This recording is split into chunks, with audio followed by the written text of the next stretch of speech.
Hello, नमस्कार, good morning, सुप्रभात my all friend, all student. हो चुका आगाज रण का, युग बदलने की तैयारी, जीत उसी की होगी जिसका संघर्ष है जारी। जो बच्चा सही दिशा में मेहनत का पसीना बहाएगा, मैदान जीत कर ले जाएगा। मैं आशीष आपके अपने यूट्यूब चैनल फिजिक्स बाय आशीष सर में दिल खोलकर स्वागत करता हूँ। कैसे हैं आप सब?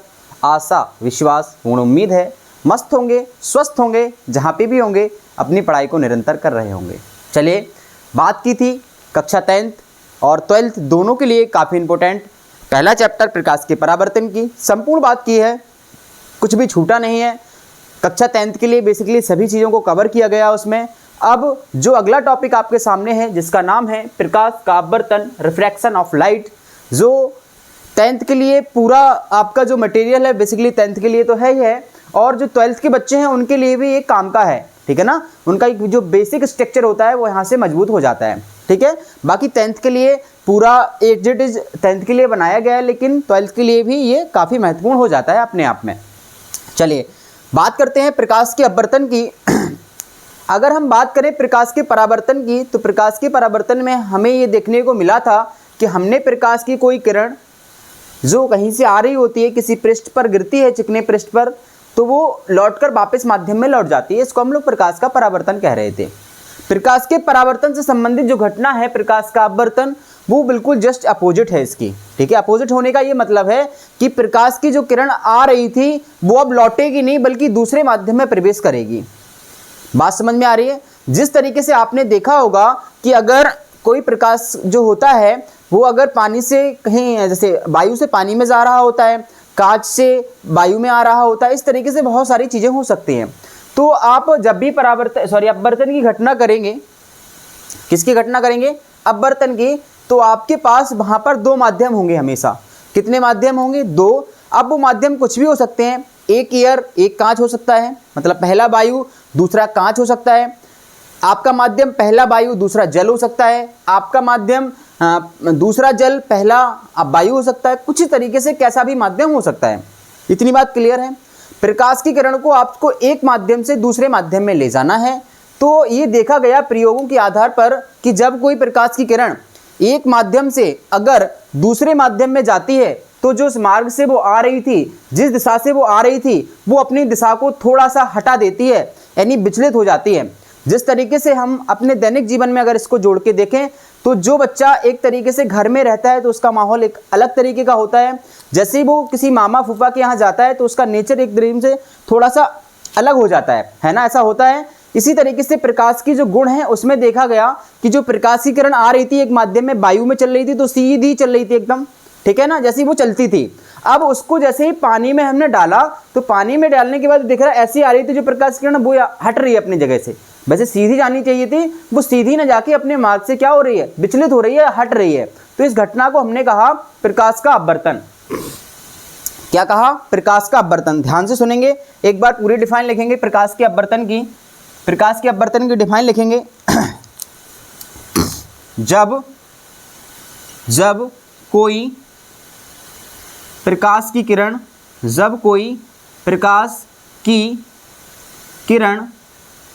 जब कोई प्रकाश की किरण एक माध्यम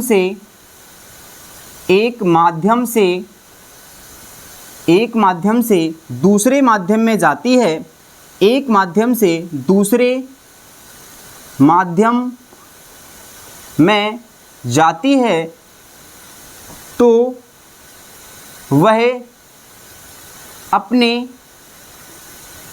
मार्ग और दिशा से विचलित हो जाती है, अपने मार्ग और दिशा से विचलित हो जाती है, विचलित हो जाती है। यह घटना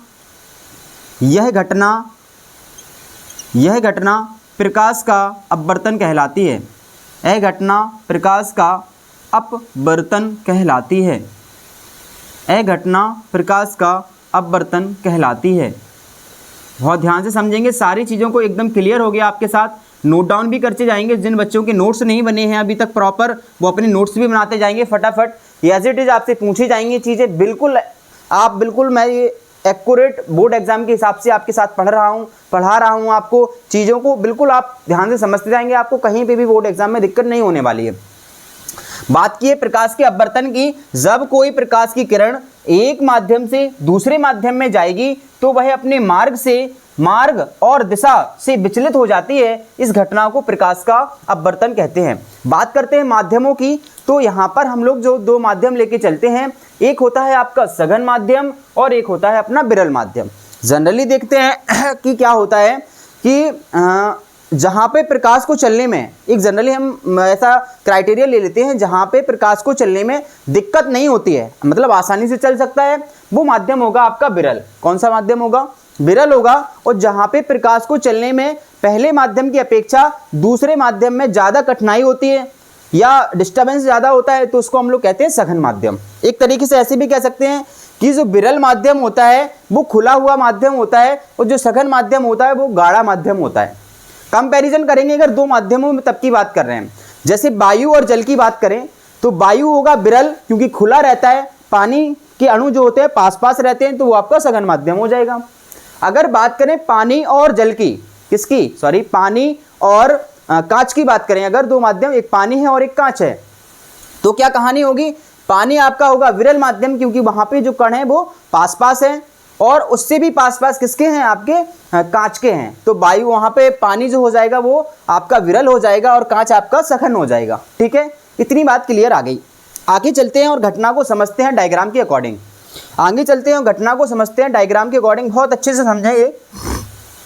कहानी कुछ इस प्रकार है कि आपके पास कोई एक माध्यम को अलग करने का एक पृष्ठ है, जिसमें आपके पास कहानी ये है कि नीचे भरा हुआ है पानी। क्या भरा हुआ है? पानी भरा हुआ है। नीचे भरा हुआ है पानी। ये लो, इस तरीके से आपके सामने नीचे है पानी और ऊपर है आपके साथ वायु। क्या है? वायु है और ये है पानी। जब भी वायु को लिखेंगे तो हम एयर लिखेंगे और इसको लिखेंगे तो W4 वाटर होता है तो W लिख लेंगे। ये आपका पहला माध्यम हो गया, माध्यम फर्स्ट हो गया, और ये आपका माध्यम सेकंड हो गया। ठीक है, मीडियम सेकंड हो गया। इतनी बात क्लियर है। आपने ये बताया कि अगर कोई प्रकाश की किरण एक माध्यम से दूसरे माध्यम में जाती है तो वो अपने मार्ग से विचलित हो जाती है। हम क्या करेंगे, इस पर कहीं पर कोई एक ऐसा खींच लेंगे नॉर्मल। क्या खींच लेंगे? लंब खींच लेंगे। ये अभिलंब हो गया आपका। अभिलंब हमने ये खींच लिया। ध्यान से देखते जाएंगे, सारी चीज़ें आपको क्लियर हो जाएंगी। अभिलंब ये आपने खींच लिया। अब हम क्या करेंगे, एक प्रकाश की किरण को डालेंगे। एक प्रकाश की किरण हमने ये भेजी, ये रही। ठीक है, ये रही आपकी प्रकाश की किरण। हमें पता है जिस किरण को हम भेजते हैं उसको आपतित किरण कहते हैं। आपतित किरण क्या कहते हैं? ये आपतित किरण हो गई आपकी। बोलो हाँ या ना। अब हमने ये देखा वायु तक तो वो सीधी चल रही थी बिल्कुल। उसके बाद कहानी क्या हुई, जैसे ही ये जल में प्रवेश करने लगी, जैसे ये जल में प्रवेश करने गई तो वायु सीधी तरंगों के रूप में चलता है, तो इसको ऐसे जाना चाहिए था, इसको जाना चाहिए था बिल्कुल ऐसे सीधे। लेकिन इसमें घटना होगी कौन सी? अपवर्तन की, क्योंकि एक माध्यम से प्रकाश की किरण दूसरे माध्यम में जा रही है तो अपने मार्ग से विचलित हुई, तो ये कुछ ऐसी चली गई। कैसी चली गई? ऐसी। तो जो ये किरण दूसरे माध्यम में गई है तो इसका हो गया अपवर्तन, मतलब अपने मार्ग से हट गई, तो इसको हम लोग बोलेंगे अपवर्तित किरण। कौन सी किरण? अपवर्तित किरण। इतनी बात क्लियर है सभी को? अपवर्तित किरण। ओके, ठीक है। अब इसके बाद हमने परावर्तन की घटना में पढ़ा है अभिलंब और आपतित किरण के बीच बना कोण आपतन कोण होता है। सेम कहानी यहाँ पे भी होगी। ये हो गया आपका आपतन कोण। आई? बोलो हाँ या ना। वहां पे पढ़ा था परावर्तन और अभिलंब के बीच बना कोण परावर्तन कोण। यहाँ पे पढ़ेंगे अपवर्तित किरण और अभिलंब के बीच बना कोण अपवर्तन कोण आर।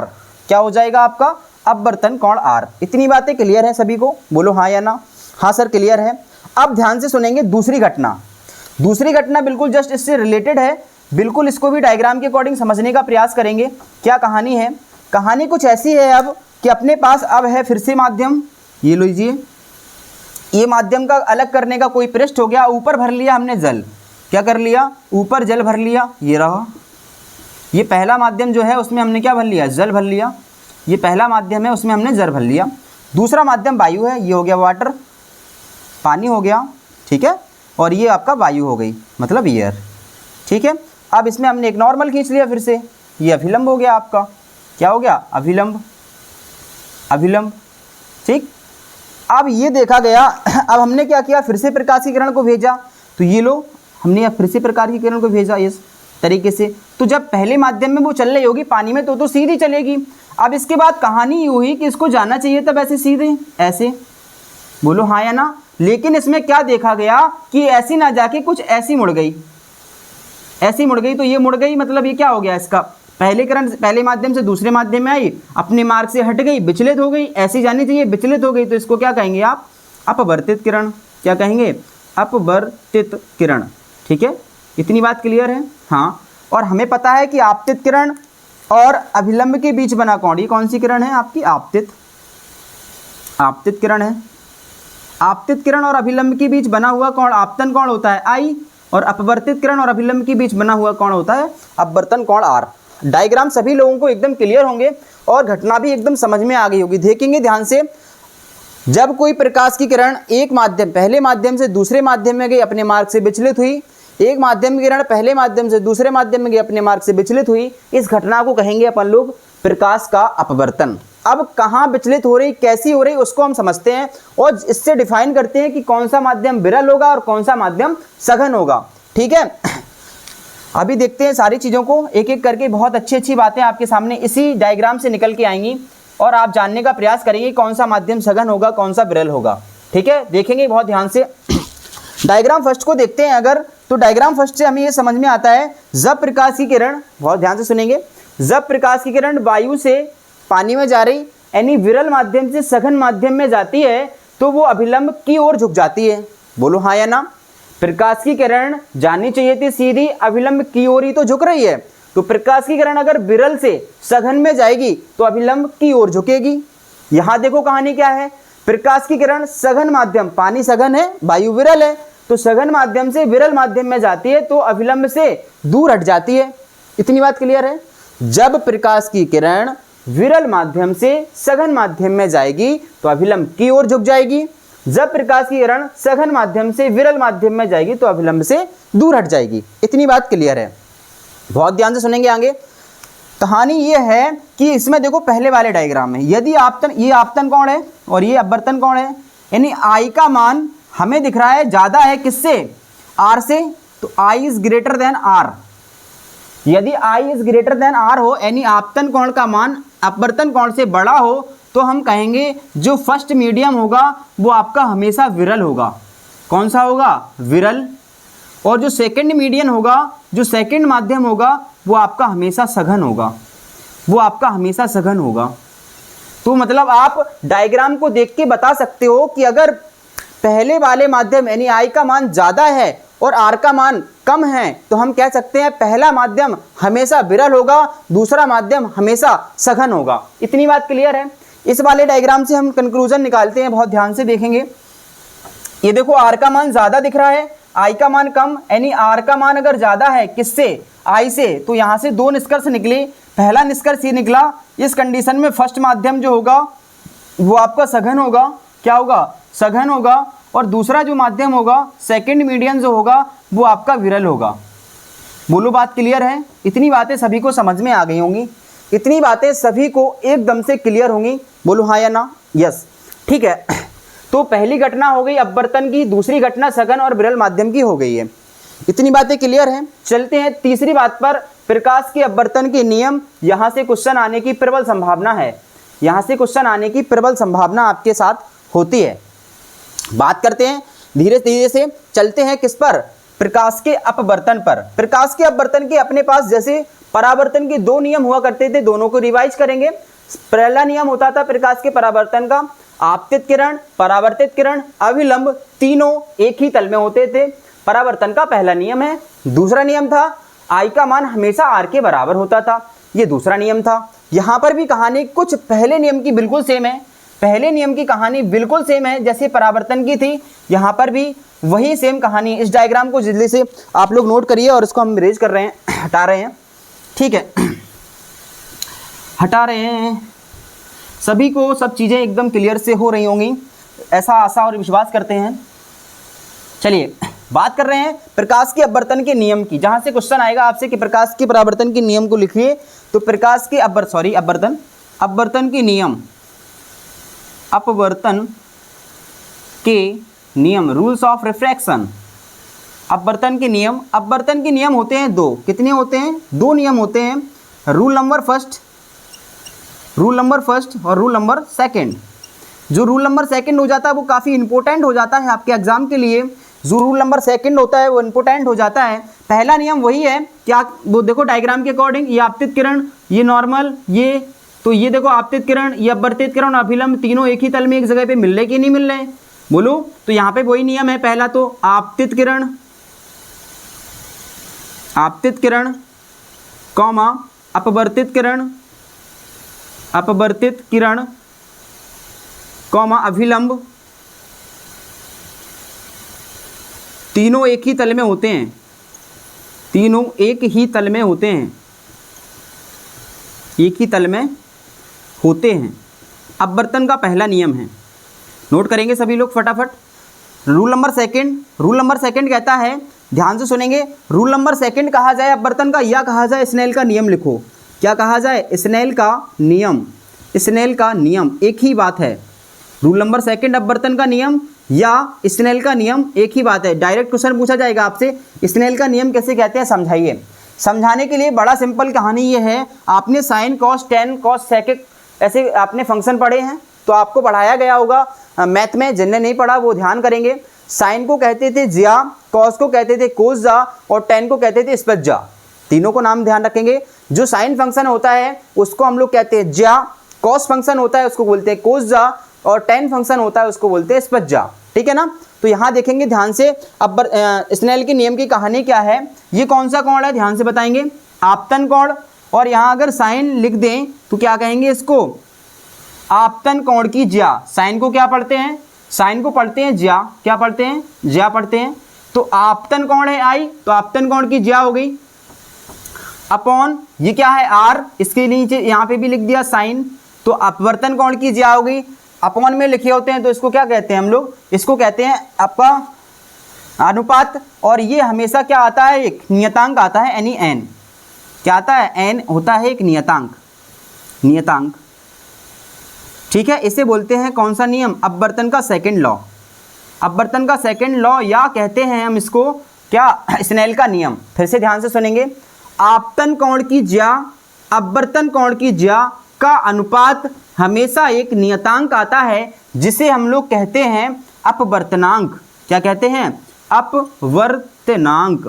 क्या कहते हैं? अपवर्तनांक। ये किसी भी पदार्थ के अंदर का गुण होता है, इसलिए इसका कोई भी मात्रक नहीं होता है। कभी कभी पूछा जाता है अपवर्तनांक का मात्रक होता है, तो अपवर्तनांक पदार्थ का गुण होता है, इसलिए अपवर्तन का कोई भी मात्रक नहीं होता है। इतनी बात क्लियर होगी। अपवर्तनांक कहते हैं पहले माध्यम के सापेक्ष दूसरे माध्यम का अपवर्तनांक।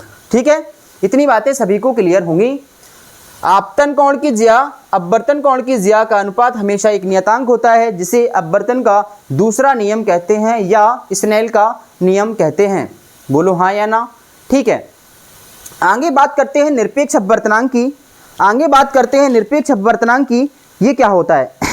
इसको रेज कर दें, चलिए रेज करते हैं और जानते हैं निरपेक्ष अपवर्तनांक क्या होता है। रेज करते हैं और जानते हैं निरपेक्ष अपवर्तनांक क्या होता है। निरपेक्ष अपवर्तनांक में क्या होगा? निरपेक्ष अपवर्तनांक में क्या होगा? बहुत ध्यान से सुनेंगे। निरपेक्ष अपवर्तनांक, निरपेक्ष अपवर्तनांक, अपवर्तनांक, निरपेक्ष अपवर्तनांक होता है जब कोई प्रकाश की किरण वायु से अगर किसी माध्यम में जाती है, वायु से अगर किसी भी माध्यम में, चाहे पानी में जाए, चाहे कांच में जाए, चाहे तेल में जाए, डजेंट मैटर, कहीं पे भी किसी भी माध्यम में जाए, लेकिन पहला माध्यम हमेशा वायु होगा, तो हम कहेंगे कि वो आपका अपवर्तनांक जो होगा दूसरे माध्यम को उसे निरपेक्ष अपवर्तनांक कहेंगे। ठीक है ना? जब वायु से कहा जाए किसी माध्यम में यानी मीडियम में जाती है प्रकाश की किरण, तो दूसरे माध्यम का जो अपवर्तनांक होता है उसे हम लोग निरपेक्ष अपवर्तनांक कहते हैं। क्या लिखेंगे? जब प्रकाश वायु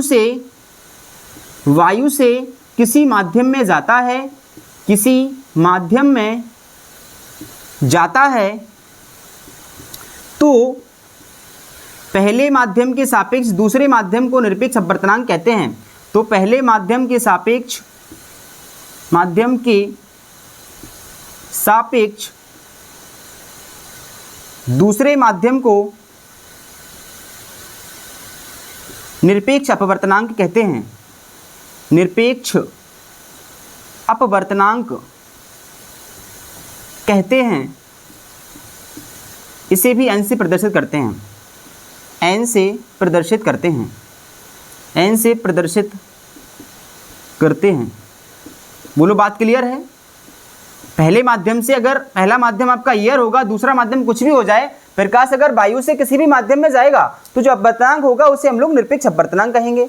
बात करते हैं निरपेक्ष अपवर्तनांक और प्रकाश की चाल में संबंध। इंपॉर्टेंट हो जाता है, क्वेश्चन यहाँ से आता है न्यूमेरिकल। प्रकाश की चाल बोले तो सी, बहुत अच्छे से ध्यान से सुनेंगे कहानी। निरपेक्ष अपवर्तनांक जान लिया अपन ने क्या होता है कि वायु से प्रकाश की किरण जाएगी किसी माध्यम में, ठीक है। अपवर्तनांक को जान लिया होता है n, क्या होता है n। तो निरपेक्ष अपवर्तनांक n बराबर फॉर्मूला होता है प्रकाश की चाल, क्या होता है प्रकाश की चाल अपॉन माध्यम में चाल, प्रकाश की चाल अपॉन माध्यम में प्रकाश की चाल, प्रकाश की चाल, प्रकाश की निर्वात में चाल, ऐसा लिख लेते। प्रकाश की निर्वात यानी वायु में, निर्वात में चाल अपॉन माध्यम में प्रकाश की चाल। फॉर्मूला क्या बनेगा n। हम जानते हैं कि निर्वात में प्रकाश की चाल को c से प्रदर्शित करते हैं और माध्यम को प्रकाश की चाल को v से प्रदर्शित कर रहे हैं, v मीडियन लिख ले रहे हैं। इतनी बात क्लियर है। और c का मान पता है सभी को कितना होता है, 3 × 10⁸ मीटर पर सेकेंड। ये निरपेक्ष अपवर्तनांक की कहानी है। इंपॉर्टेंट हो जाता है फॉर्मूला इंपॉर्टेंट हो जाता है आपके लिए। एक नंबर का क्वेश्चन आपको 101% यहाँ से देखने को मिल सकता है।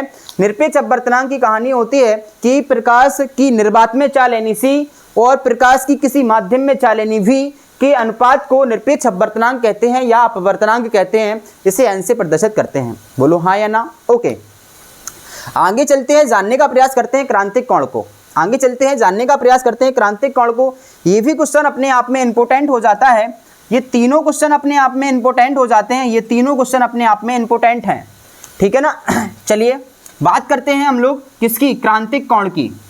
क्रांतिक कोण की कहानी समझने के लिए फिर से चलेंगे अपवर्तनांक पर, और कहानी है आपके लिए कौन सी, सघन से विरल माध्यम वाली। कौन सी है, सघन से विरल माध्यम वाली कहानी है।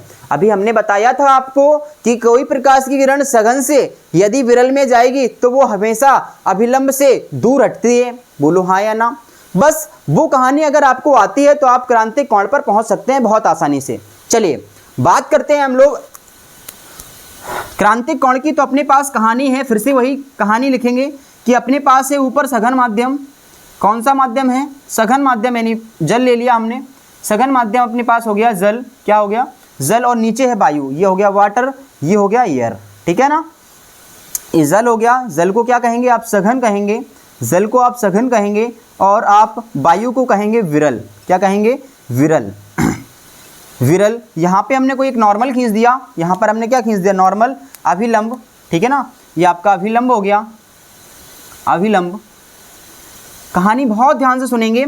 हमने अभी आपको पढ़ाया था कि अगर कोई प्रकाश की किरण आती है सघन से, यदि वो विरल में जाती है तो जानना चाहिए वैसे उसको ऐसे इस टाइप से सीधा, लेकिन वो अभिलंब से दूर को हट जाती है, ये चली गई। ये बनेगा आपका I और ये बनेगा आपका R। आपतन कोण आपतित किरण और अपवर्तित किरण के बीच बनेगा, ठीक है ना। तो ये आपका R बन गया। I का मान हमेशा छोटा होता है R से। बोलो हाँ या ना।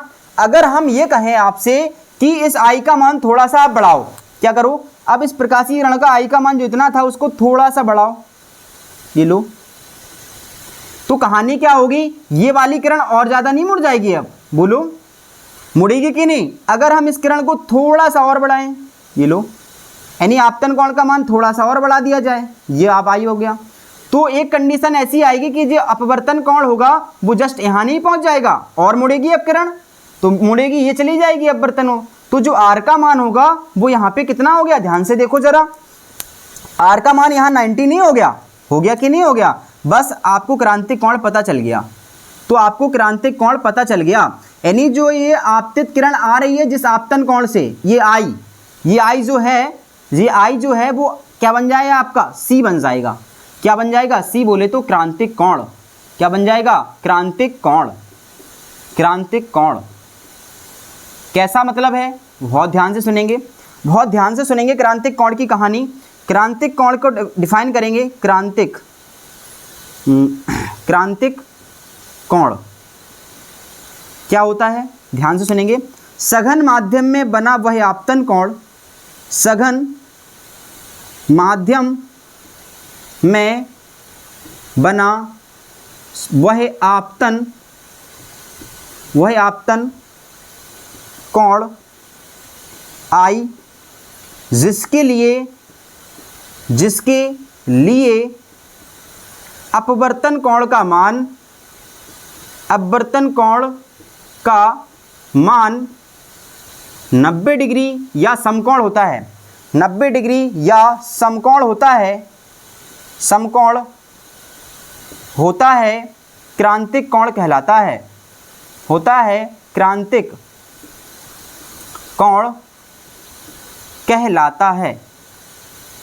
क्रांतिक कोण कहलाता है। यानी कि आई को ही अपन लोग क्या कहेंगे, सी। जब क्या हो जाए, आर का मान 90 डिग्री हो जाए, इसे सी से प्रदर्शित करते हैं, क्रांतिक कोण कहते हैं। इसे सी से प्रदर्शित करते हैं, इसे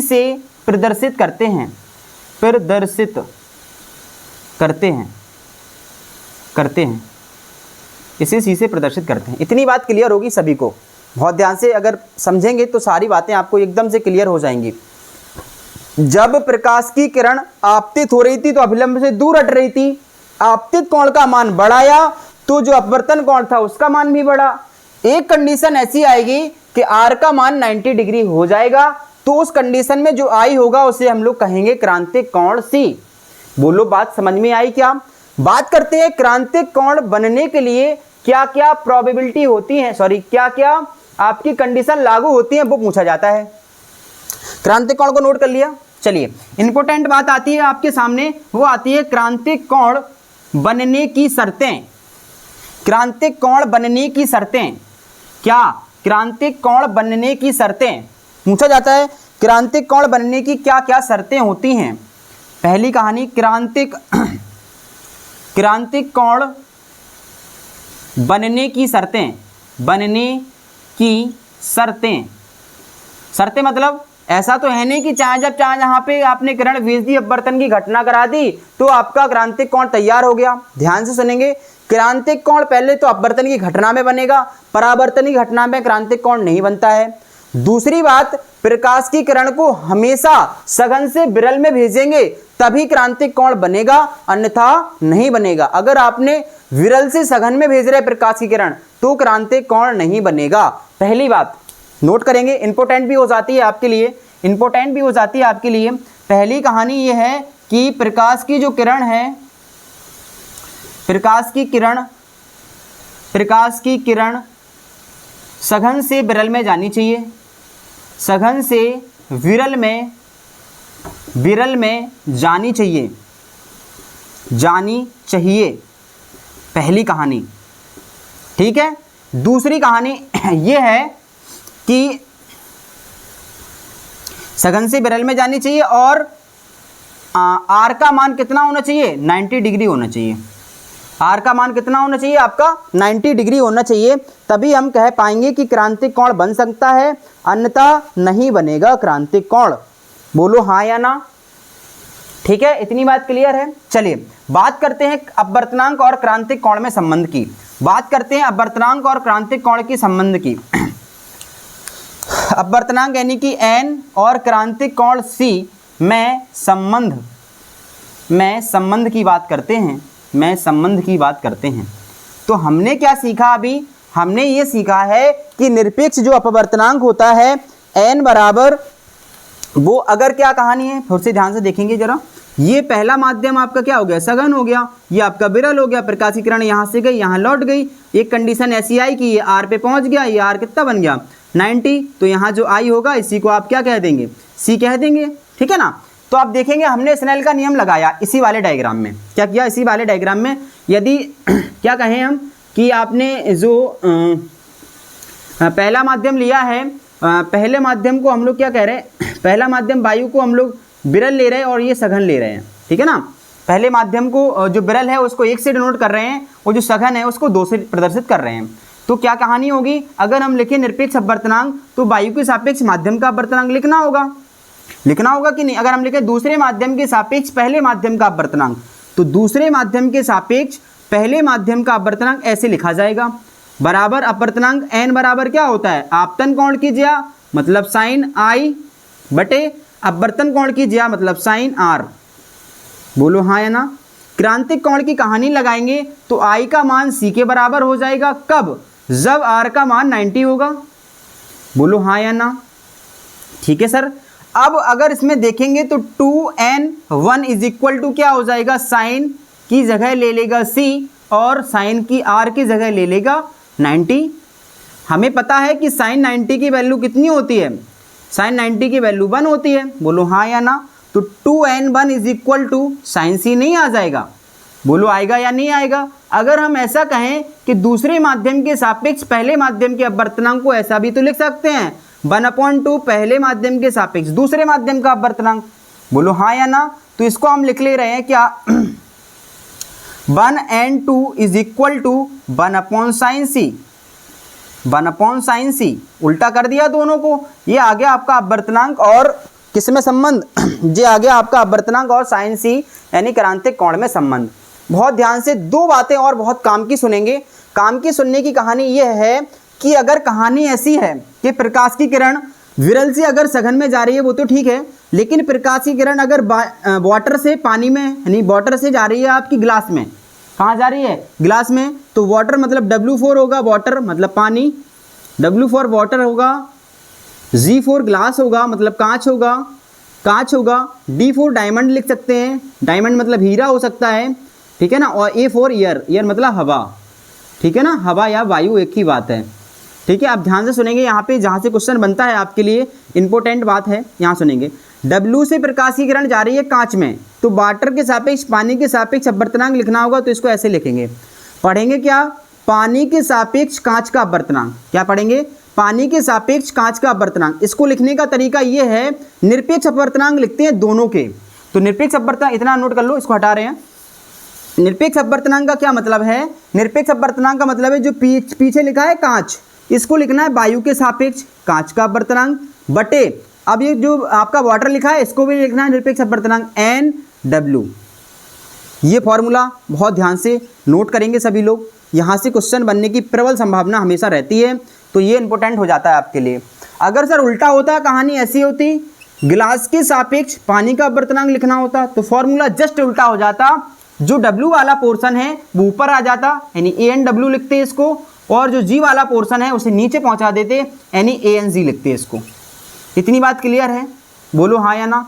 अगर कहानी कुछ ऐसी होती कि डायमंड हो जाता, यानी कि हम कहें वाटर के सापेक्ष डायमंड का अपवर्तनांक, तो क्या लिखेंगे AN डायमंड अपॉन ANW। पढ़ने का तरीका देखेंगे, कांच के सापेक्ष पानी का अपवर्तनांक, ये क्या पढ़ेंगे वायु के सापेक्ष पानी का अपवर्तनांक, वायु के सापेक्ष ग्लास का यानी कांच का अपवर्तनांक। जो पीछे होता है ऊपर लिखते हैं, जो आगे होता है नीचे लिखते हैं, बात खत्म हो गई है। बोलो इतनी बातें सभी को क्लियर है ना एकदम, बोलो इतनी बातें सभी को एकदम से क्लियर है, बिल्कुल। आगे चलते हैं, बात करते हैं लास्ट टॉपिक की, जिसका नाम है पूर्ण आंतरिक परावर्तन। यहाँ से भी क्वेश्चन बनने की प्रबल संभावना आपके एग्जाम में होती है। बात करते हैं पूर्ण आंतरिक परावर्तन की। सर टॉपिक पढ़ रहे हैं अपवर्तन, परावर्तन कहाँ से आ गया, बात कर रहे हैं अपवर्तन की, तो परावर्तन कहाँ से आ गया, जानने का प्रयास करते हैं क्या कहानी है पूर्ण आंतरिक परावर्तन की। पूर्ण आंतरिक परावर्तन की, पूर्ण आंतरिक परावर्तन के लिए क्रांतिक कोण पे चलना होगा, तो क्रांतिक कोण पे चलने के लिए हमें पता है कि प्रकाश की किरण को भेजना होगा कहाँ से, सघन से विरल में। क्या करना होगा, सघन से विरल में भेजना होगा। बात कर रहे हैं किसकी, पूर्ण आंतरिक परावर्तन की, पूर्ण आंतरिक परावर्तन की, पूर्ण आंतरिक परावर्तन की। आपने ये बताया अभी कि क्या कहानी थी कि अगर सघन से किरण विरल में जाएगी तो अभिलंब से दूर हटेगी। ये लो, ये गई, जाना चाहिए था ऐसे, ऐसे जाना चाहिए था, लेकिन ये ऐसे हट जाएगी, ये I हो गया, ये R हो गया। एक कहानी और बताइए, अगर आपतन कोण का मान बढ़ाएं तो एक कंडीशन ऐसी आती है कि आर का मान हो जाता है 90 डिग्री, जिसलिए इस आई को क्या कह देते हैं आप, सी, क्रांतिक कोण। अब कहानी ये है कि अगर आपतन कोण का मान थोड़ा सा और बढ़ाया जाए, इस आपतन कोण का मान थोड़ा सा और बढ़ाएं तो कहानी कुछ ऐसी नहीं हो जाएगी, अब जी प्रकाश की किरण सीधी नहीं चली जाएगी, बोलो हाँ या ना। अगर आपतन कोण का मान सी से ज्यादा कर दिया जाए तो जो अपवर्तित किरण होती है उसका अपवर्तन ना होके क्या होने लगता है, यहाँ पे परावर्तन होने लगता है। क्या होने लगता है, परावर्तन। इस घटना को कहते हैं पूर्ण आंतरिक परावर्तन। नोट डाउन करेंगे फटाफट। क्या, जब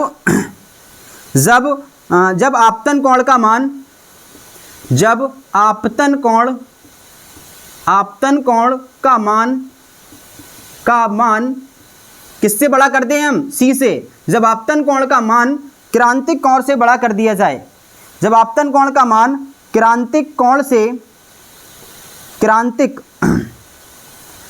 से बड़ा कर दिया जाए, बड़ा कर दिया जाए तो प्रकाश की